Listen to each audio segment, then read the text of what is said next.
Before we dive in, viewer discretion is advised. This content is meant for entertainment purposes. What happens when one of America's sharpest legal minds and most respected journalists, someone who spent decades mastering the craft of debate, dissecting flawed arguments, and cutting through political spin, walks onto a late-night show hosted by a man utterly convinced that his worldview represents enlightened reason while the opposition embodies existential danger?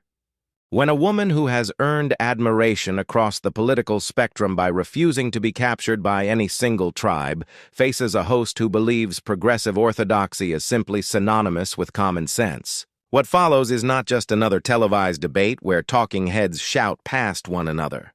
It's not another predictable partisan sparring match where tribal loyalties dictate who won before a single sentence is uttered. This was the moment Megyn Kelly walked onto Real Time with Bill Maher and calmly, methodically, almost surgically dismantled every major progressive narrative surrounding Trump, the economy, immigration, and democracy itself.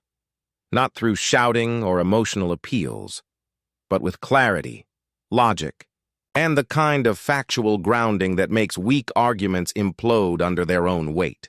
Bill Maher thought he was hosting a conversation where Megyn would offer a mild defense of Trump, perhaps concede key points while quibbling over the margins, and ultimately agree that while she might reluctantly vote for him, Trump was obviously an unprecedented threat.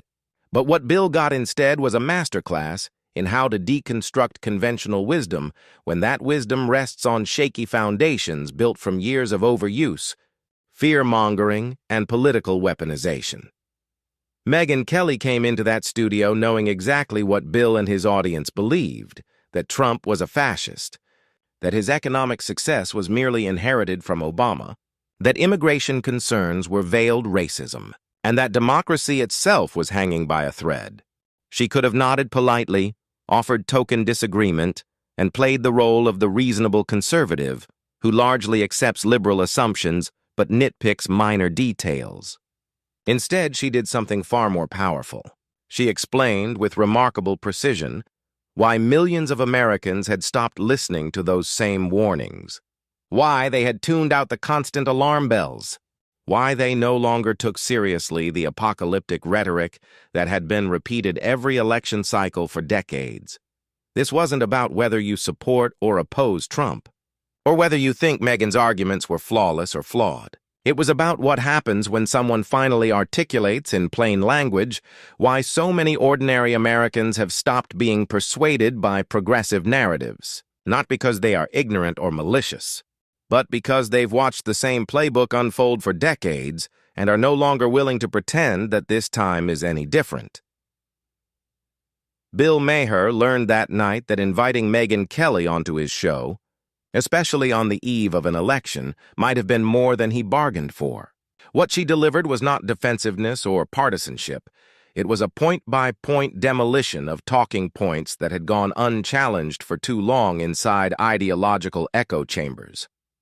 Narratives that sounded profound among people who already agreed with them suddenly looked hollow when someone knowledgeable and fearless examined them closely in front of a live audience expecting another easy liberal victory.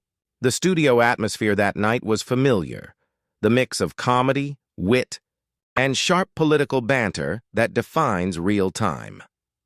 Bill Maher's audience came ready for his trademark blend of cynicism and self-assured reasonableness. He'd built his career on being the rational liberal, the one who could occasionally criticize his own side without ever forgetting that Republicans were, in his view, the larger threat to decency and democracy.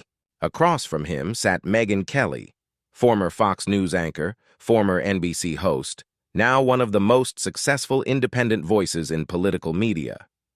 She'd battled Trump, sparred with elites, and built credibility precisely because she wasn't easily defined or controlled. Bill introduced her warmly, praising her intelligence and fairness, a tactical move meant to make his eventual rebuttals appear more magnanimous. But he underestimated her completely. He'd invited someone who not only knew his arguments, but had deconstructed them for years. Someone who'd read the data, tracked the claims, and was about to reveal the gap between sounding reasonable and actually being reasonable. The conversation drifted through familiar terrain before arriving at the core question. Why would someone as intelligent and analytical as Megyn Kelly support Donald Trump? Bill leaned forward, clearly prepared for the moment, his rhetorical traps set. "I'm not saying you don't have a point," he began. "I'm just saying it's hard for people to understand. What's democracy if we support someone like Trump?" Then came the predictable litany, the border issue, the authoritarian rhetoric, the former administration officials calling Trump a fascist. It was the same argument that had echoed across cable networks for years, but Megyn had heard it all before. "I don't care about that at all," she said evenly. Bill blinked. "You don't care about that at all?" Her response was calm, confident, unshaken. "They've been saying that about Republican candidates for decades," she began. "If you're anywhere near the center-right, you're used to watching your candidate being demonized as the end of democracy." She listed example after example. Mitt Romney, a sexist because of binders full of women. John McCain, a racist, despite adopting a daughter from Bangladesh. Each instance reminded the audience of past hysterias, of times when progressives had used the same moral panic tactics against figures they now hailed as reasonable Republicans. By the time she concluded, her point was unmistakable. They've done it for every Republican. So when they got to Trump, we stopped listening. It was devastating in its simplicity. You can't declare every Republican a fascist, sexist, or racist for 20 years, and then expect people to believe you when you use the same words again. You can't cry wolf endlessly and then demand outrage when the wolf finally shows up. The discussion turned to the economy.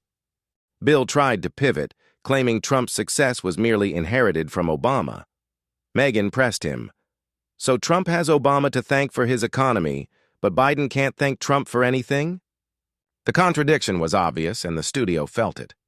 If Obama's policies took years to bear fruit, meaning Trump's success belonged to Obama, then by that same logic, Biden's early struggles must trace back to Trump.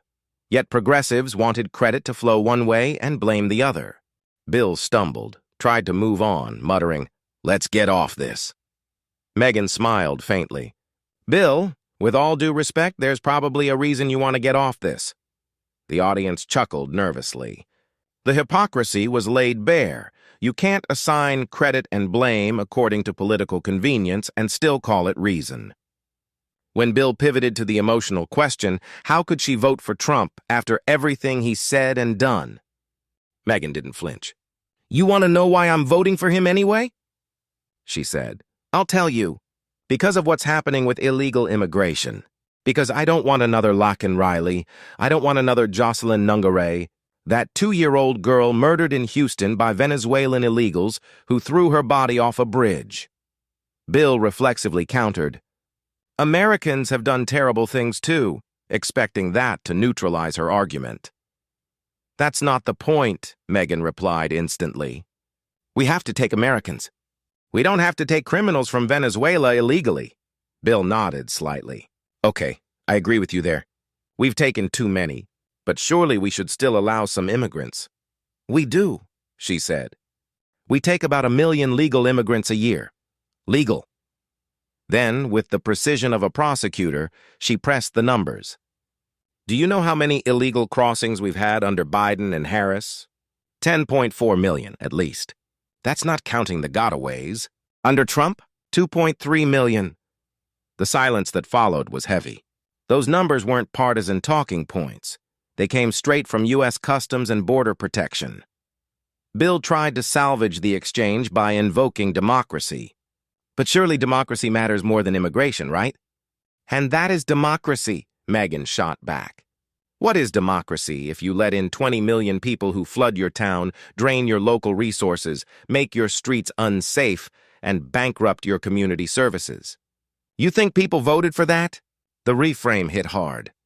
For years, progressives had used democracy as a moral trump card, an abstract principle that supposedly overrode every other concern. But Megyn grounded it in the tangible: community control, local governance, and safety. She redefined democracy not as bureaucratic process, but as the ability of citizens to shape the conditions of their own lives. when crime rises because of failed immigration policy, when social services collapse under unsustainable pressure, when communities lose control over their future. Those too are threats to democracy. Bill tried to laugh it off, tossing out a joke about Trump's rally rhetoric. It fell flat. The audience knew they'd just watched something rare on political television, a moment where the narrative broke.